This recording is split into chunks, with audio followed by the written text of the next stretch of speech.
Assalamualaikum warahmatullahi wabarakatuh. Sebelum kita menonton video ini, saya berharap bisa memberikan manfaat dan mengambil pelajaran dari video berikut.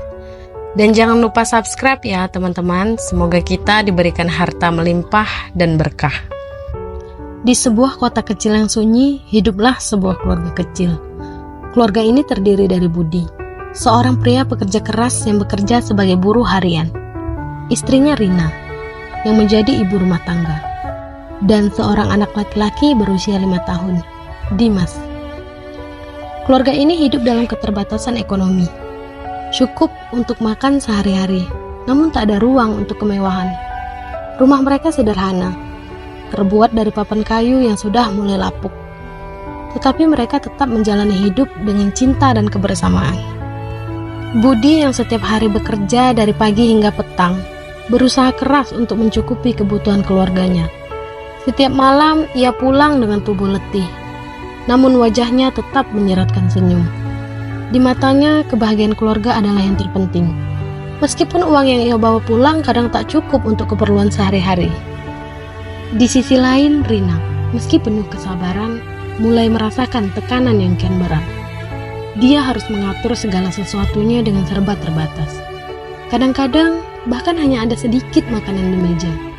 Dia kerap kali menangis dalam diam, merasa bahwa hidup mereka terlalu sulit. Rina bukan wanita yang rakus akan harta, namun dia juga manusia biasa yang ingin memberikan yang terbaik untuk anaknya Dimas. Pada suatu hari, di tengah kegalauan dan kesendiriannya, muncullah seseorang yang tak terduga. Seorang pria bernama Anton, yang dikenalnya sebagai teman lama, tiba-tiba hadir dalam kehidupannya. Anton adalah sosok yang mapan, berbeda jauh dari kondisi ekonomi suaminya. Kehadirannya membuat kemewahan kecil yang tak pernah Rina rasakan. Mulai dari perhatian yang lebih, hingga hadiah-hadiah kecil yang membuat hatinya terbuai. Dalam hati kecilnya, Rina tahu bahwa perhatian Anton ini tidak seharusnya ia terima. Namun di saat yang sama, ia merasa diabaikan oleh Budi yang terlalu sibuk bekerja. Perhatian Anton seolah mengisi kekosongan emosional yang selama ini ia rasakan. Anton selalu datang dengan pujian dan sanjungan, hal yang sudah lama tak ia dengar dari suaminya. Lambat laun, Rina mulai merasa nyaman dengan keberadaan Anton. Mereka sering bertemu di luar, tanpa sepengetahuan Budi. Awalnya hanya sekedar berbicara, tetapi hubungan mereka perlahan mulai beranjak ke arah yang lebih jauh. Waktu berjalan, dan Budi tak menyadari bahwa ada sesuatu yang berubah di rumahnya. Rina mulai sering tampak gelisah, mudah marah, dan tidak lagi sehangat dulu. Dia tidak lagi menyambut Budi dengan senyum saat pulang kerja, melainkan dengan sikap dingin dan tatapan kosong. Bahkan Dimas, anak mereka, merasakan perubahan ini. Anak kecil itu seringkali bertanya, "Ibu, kenapa ayah sama ibu tidak sering tertawa lagi?" Pertanyaan polos Dimas seringkali menusuk hati Rina. Namun pengaruh Anton yang semakin kuat membuatnya semakin teralihkan dari keluarganya. Suatu ketika, Anton mengajak Rina untuk meninggalkan Budi. "Kamu berhak hidup lebih baik, Rina. Aku bisa memberikan semua yang selama ini kamu butuhkan," ucap Anton dengan suara meyakinkan. Kata-kata itu terus terngiang di kepala Rina. Sementara itu, Budi tetap berjuang untuk keluarga tanpa mengetahui apa yang terjadi di belakangnya. Hingga suatu malam, setelah bekerja keras, Budi pulang dengan kejutan kecil. Ia membeli mainan sederhana untuk Dimas dengan sisa uangnya. Namun saat ia sampai di rumah, suasana terasa berbeda. Rina sedang duduk termenung di ruang tamu, dan di meja ada surat yang belum sempat Budi lihat. Dengan hati penuh rasa takut, Budi membuka surat itu dan membaca isinya. Surat itu berisi keinginan Rina untuk pergi meninggalkan rumah, meninggalkan dirinya dan Dimas. Air mata mulai menggenang di mata Budi. Dia tak percaya bahwa wanita yang telah menemani dirinya selama bertahun-tahun, yang telah berbagi suka dan duka, kini ingin meninggalkannya. Rina yang duduk di kursi sambil menatap kosong akhirnya membuka suara. "Maafkan aku, Budi. Aku merasa lelah. Aku ingin hidup lebih baik. Aku ingin merasakan apa yang tidak pernah kita miliki selama ini." Ucapannya penuh penyesalan, tetapi juga penuh ambisi yang selama ini dia pendam.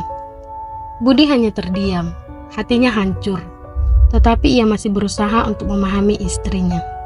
Rina, aku tahu hidup kita nggak mudah, tapi aku bekerja keras demi kalian, demi Dimas. Jangan tinggalkan kami, jangan tinggalkan anak kita, kata Budi dengan suara parau. Air matanya mengalir tanpa henti. Dimas yang mendengar percakapan itu dari kamarnya berjalan mendekati dengan tatapan bingung. Ibu, ayah, kenapa kalian menangis? Apa yang terjadi? Suara anak kecil itu begitu polos, namun penuh harap. Pertanyaan itu menggugah perasaan Rina. Ia melihat anaknya yang tak berdosa, yang tidak tahu apa-apa tentang pergulatan batin ibunya. Rasa bersalah mulai merayapi hati Rina. Di saat itu, Rina menyadari bahwa apapun yang ia cari di luar sana, kemewahan atau kenyamanan, tidak akan pernah sepadan dengan cinta dan kebersamaan keluarganya. Anton mungkin bisa menawarkan kehidupan yang lebih baik, tapi tak bisa menggantikan kebahagiaan yang datang dari cinta seorang ibu dan istri.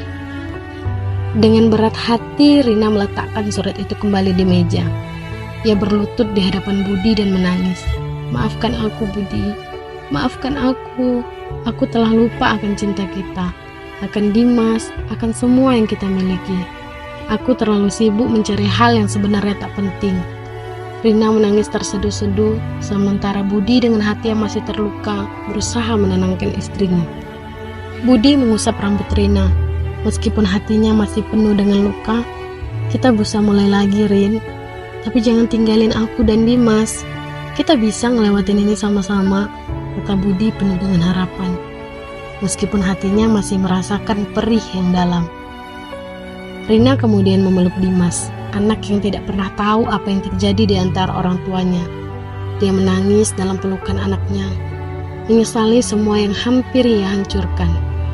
Ibu tidak akan pernah meninggalkan kamu lagi, nak, bisik Rina pada Dimas yang hanya bisa memeluk ibunya dengan tatapan bingung. Malam itu, di rumah kecil yang sederhana, Budi, Rina, dan Dimas kembali bersama.